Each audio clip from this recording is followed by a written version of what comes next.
வணக்கம். இன்றைக்கி நம்ம பார்க்க போகிற ரெசிபி எள்ளு துவையல். ரொம்ப ரொம்ப டேஸ்டியாக, ரொம்ப ஆரோக்கியமானதாக, ரொம்ப ஈஸியாக செய்யக்கூடிய ரெசிபி தான் இந்த எள்ளு துவையல். வாங்க, இனி இதை நம்ம எப்படி செய்யறதுன்னு பார்க்கலாம்.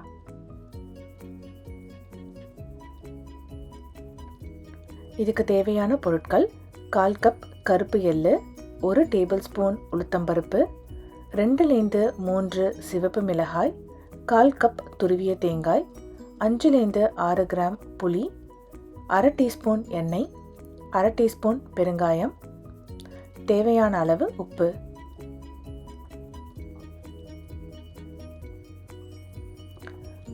ஒரு பாத்திரத்தில் 1/4 கப் கருப்பு எள்ளை சேர்த்துக்கோங்க.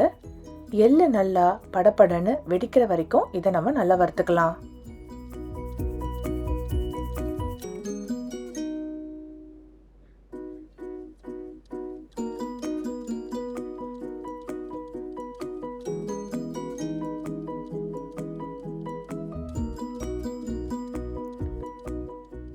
பாருங்கள், எள்ளு இந்த மாதிரி நல்லா படபடன்னு வெடிக்கும். அது வரைக்கும் இதை நல்லா நம்ம வறுத்துக்கலாம். வறுத்த இந்த எள்ளை நம்ம ஒரு பிளேட்டுக்கு மாற்றிக்க போகிறோம்.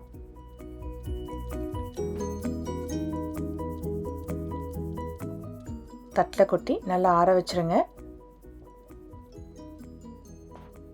இப்போது அதே கடாயில் 1/2 டீஸ்பூன் எண்ணெய் சேர்த்துக்கோங்க. உளுத்தம்பருப்பு, மிளகாய், புளி இது எல்லாத்தையும் சேர்த்துட்டு பருப்பு நல்லா பொன்னிறமாகும் வர இதை நம்ம வறுத்துக்கலாம்.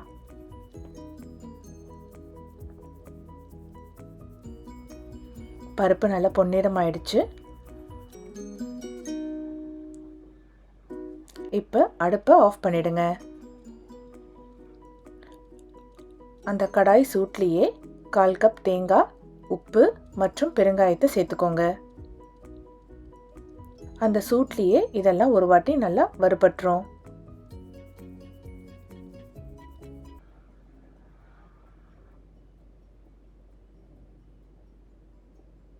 உப்பு பெருங்காயத்தை சேர்த்தாச்சு. கலந்து விட்டு ஆற விட்டுறலாம்.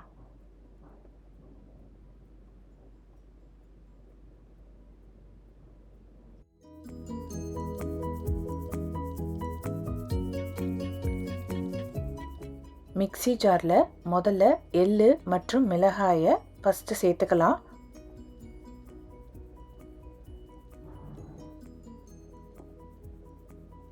இது ரெண்டுத்தையும் நல்லா பொடி பண்ணி எடுத்துகிட்டு வந்துக்கலாம். இப்போது வறுத்த மிச்ச சாமான்களை இதில் நம்ம சேர்த்துக்கலாம்.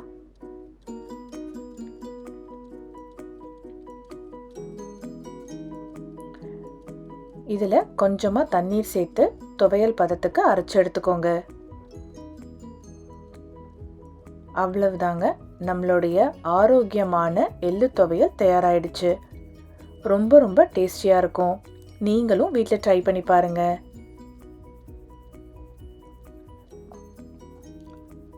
துவையலுக்கான சில குறிப்புகள்: நீங்கள் இதில் வெள்ளை, சிவப்பு எள்ளிலையும் இந்த துவையலை செய்யலாம். உங்கள் நாவின் சுவைக்கேற்ப மிளகாயோட அளவை கூடுதலாகவோ குறைவாகவோ பயன்படுத்திக்கோங்க. விருப்பப்படுறவங்க இதில் 1/2 டீஸ்பூன் வெல்லம் சேர்த்து அரைச்சிக்கலாம். மிதமான தீயில வறுத்துக்கோங்க. கட்டி பெருங்காயம் பயன்படுத்தினீங்கன்னா அதையும் ஒரு வாட்டி நல்லா வறுத்துக்கோங்க. சிலர் துவையலுக்கு தாளிப்பது உண்டு. விருப்பப்பட்டீங்கன்னா கடைசியாக தாளிச்சுக்கோங்க.